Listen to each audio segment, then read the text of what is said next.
औज़ुबिल्लाहिमिनश्शैतानिर्रजीम बिस्मिल्लाहिर्रहमानिर्रहीम। सबसे पहले तो प्यारे भाई ने इस महंगाई के दौर में इतनी सारी तारीफ़ की, उसका बहुत शुक्रिया।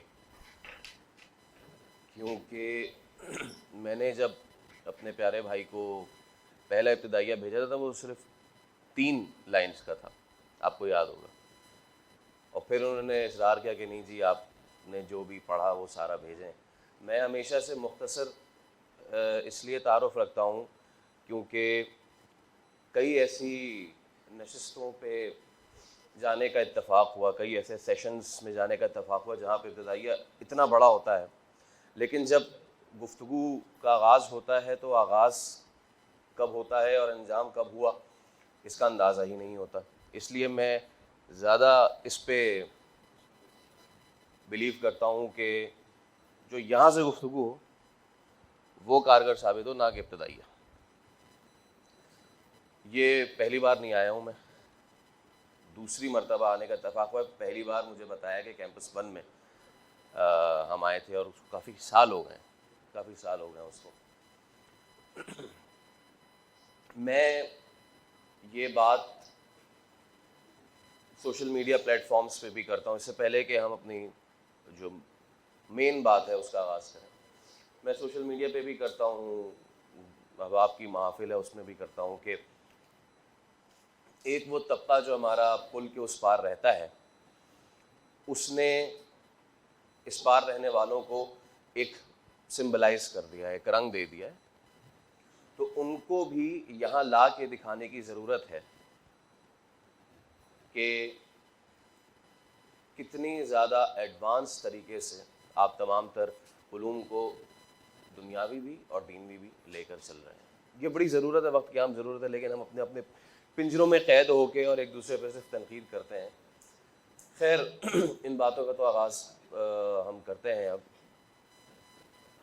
जैसे कि बताया, मेरा नाम सैयद फैसल करीम है और शोबा सहाफ़त और शोबा एंकरिंग से अब ये 11-12 साल हो जाएंगे।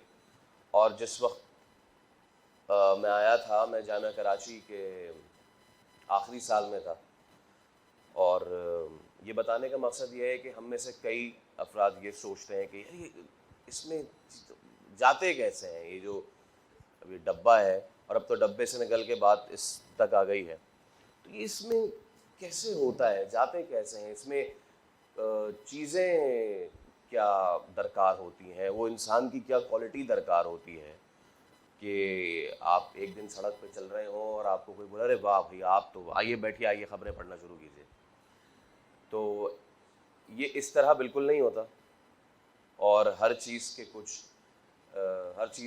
कुछ ज़रूरियात होती हैं।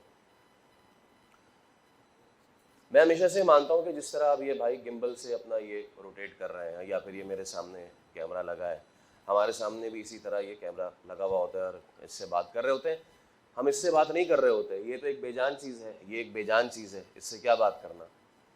दरअसल इसके पीछे जो मौजूद लाखों देखने वाले हैं, हम उनसे बात करते हैं। अच्छा, अब ये भी बहुत सारे लोगों की समातों को एक नई चीज़ मिल रही होगी कि हम बात करते हैं। भाई तो काम तो ख़बरें पढ़ना है, तो ये ख़बरें पढ़ने से लेके बात करने का ट्रांजिशन कैसे आ गया, इसको मैं समझाता हूँ। 1970, 80, 90 की दहाई तक हमारे पास सरकारी एक चैनल होता था, PTV, और उसमें इस्तेलाह थी न्यूज़ कास्टिंग की। तो न्यूज़ कास्टर होता था, बैठता था और जो सामने चीज़ आती थी उसको पढ़ देता था और इस तरह फिर मामला ख़त्म हो जाते थे। अब ये मामला इस तरह के नहीं हैं।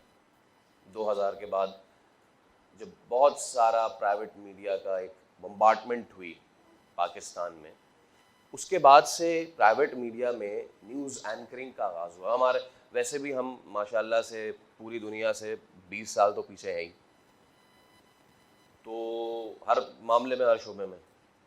तो इस तरह यहाँ भी जो चीज़ों का आगाज़ हुआ वो 20 साल के बाद अब हम उस लेवल पे पहुँचे जहाँ में उस वक्त पहुँच जाना चाहिए था। कोशिश मैं करूँगा कि क्योंकि ये छोटे बच्चे भी बैठे हैं और ये इनके साथ में सिंक करके चलूँ, तो अब ये है भाई कि यहाँ पे आके बैठ गए और खबरें पढ़ना शुरू कर दी।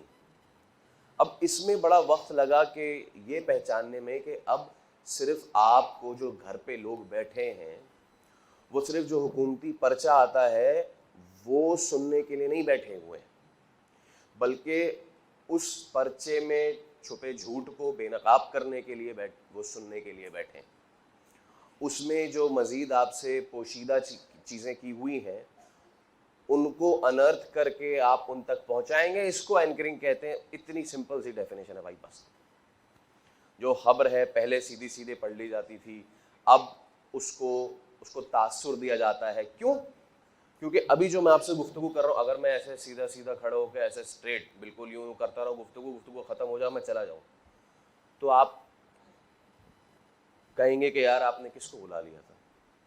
लेकिन जिस तरह हम अपने घर में अपने वालिदैन से शफ़क़त से बात करते हैं, अपने दोस्तों से एक खुले माहौल में बात करते हैं, जब हम अपने तालीमी इदारों में होते हैं तो हम अदब से बात करते हैं, जब सड़क पे एक्सीडेंट हो जाए तो हम गुस्से से बात करते हैं, ये तमाम तर जो इमोशंस हैं वो अल्लाह ताला ने हर इंसान में पनाह किए हुए। तो यही सारे जज्बात खबरों में भी पनाह है। अब फ़र्ज़ कीजिए पाकिस्तान ने भारत को हराया 126-137 रन से, और हम उसको पढ़ रहे हैं कि जी पाकिस्तान ने भारत को 126 रन से हरा दिया, जिसको सुननी है सुने, जिसको नहीं सुननी वो नहीं सुने। घरों में तो हम उछलना कूदना शुरू कर देते हैं ना। अब ये नहीं है कि यहाँ पे बैठ के उछलना कूदना शुरू कर दें, लेकिन वो खबर है खुशी की, तो उसको उसी तरह चेहरे पे मुस्कुराहट लाके जज्बात से आप पढ़ते हैं। कुछ उनको पड़ोसी मुल्क को 2 जुमले कस के सुन, इस तरह से चीज़ें चलती हैं। अब इसी तरह जब हार जाए तो उसको खुशी के माहौल में नहीं पढ़ सकते, उसको उसी गम के माहौल में। इसका मतलब ये नहीं है कि धाड़े मार के रोना शुरू कर दें, हालांकि दिल तो वही करता है, ठीक है ना।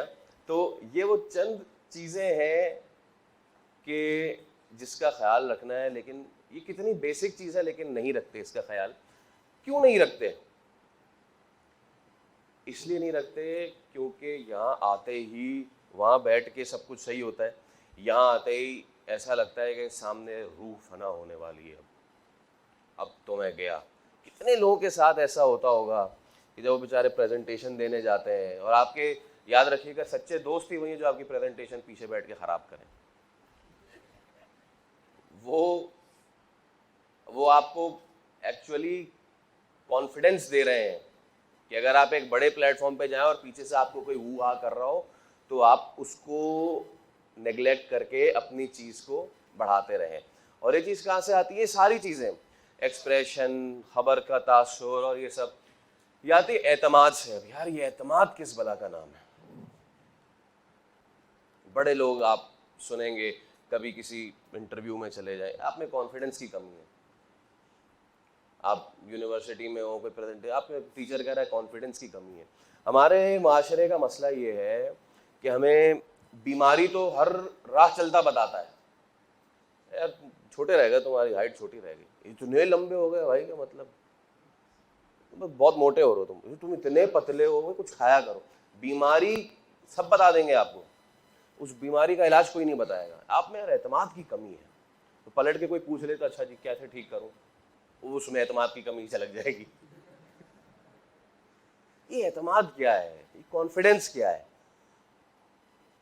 क्या आप में से कोई मुझे बता सकता है, जिसको मैं चाहता हूं कि इस तरह इंटरेक्टिव सेशन रखें, आप में से कोई बता सकता है कि ये कॉन्फिडेंस, ये एतमाद है क्या? कहां से आता है ये? कोई भी मुझे बता सके, इतना एतमाद अपने अंदर लाए। एतमाद ये कि आप जिस भी फील्ड में जा रहे हैं, यानी अगर आप न्यूज़ एंकरिंग में जा रहे हैं तो आपको उस खबर के पढ़ने का पूरा जो है आपको भरोसा, तकरीर करने के लिए जा रहे हैं आपको तकरीर करने का पूरा भरोसा। यहाँ पे बहुत सारे मुझे बताया है कि तलबा जो हैं वो बहस मुबाहिसे, डिबेट से भी इनका ताल्लुक़ है। 2007-8 में एक कॉलेज में मुकाबला था। अब अच्छी लिख के और सब कुछ रट्टा वट्टा मार के बैठ गए।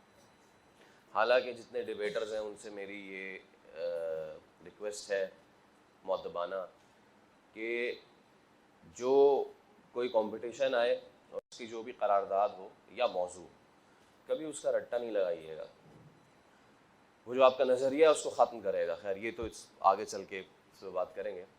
तो अच्छी इतनी 3 मिनट की लिख के और उसको रट्टा मार के और खड़ो। अच्छा, अब जहन में था कि यार इनाम है सामने, जीतना है उसको, तो कागज़ जो है मैं ऐसे रख लेता हूँ, देखूंगा नहीं, याद तो मुझे है, कैसे भूल सकता हूँ मैं। ये मैंने रख लिया और अब शुरू हुई वैसे ऐसे शुरू हुआ मामला। अचानक से कहीं स्लिप ऑफ टंग हुआ और यूं नजर गई पर्चे पे और बस वहीं से सारे मामला खराब हो गए। उसके बाद भूला मैं कुछ नहीं, लेकिन उसके बाद जो भी किया वहीं से देख के किया। क्यों? क्योंकि वो जो बैसाखी थी वो ये पास रखी थी।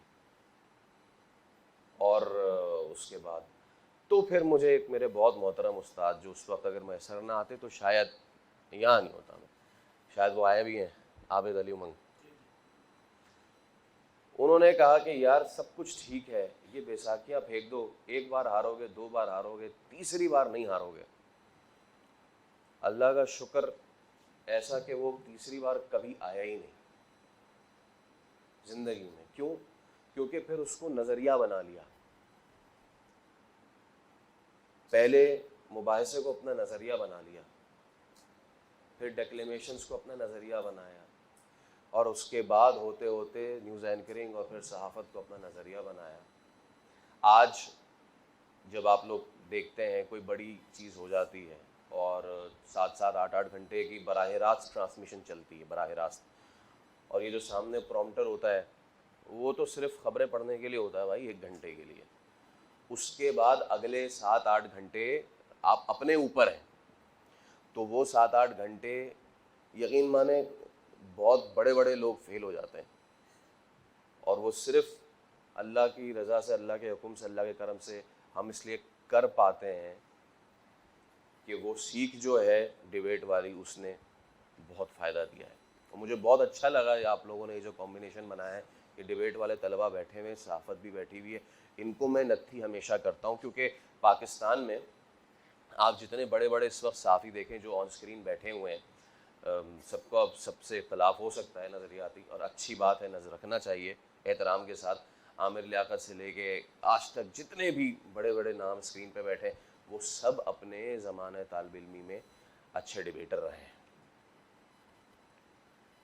तो पहले मैं डिबेट से बात कर लेता हूँ, और मैं क्या बात करूँगा, इतने शहर कराची के, मुल्क पाकिस्तान के बेहतरीन डिबेटर आपके सामने बैठे हुए हैं, तो इनके सामने बात करना तो सूरज को चिराग दिखाने के मुतरादिफ है।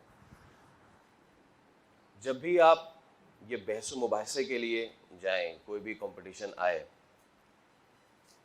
तो पहली चीज़ तो ये कि यार रट्टा नहीं लगाएं उस चीज़ का।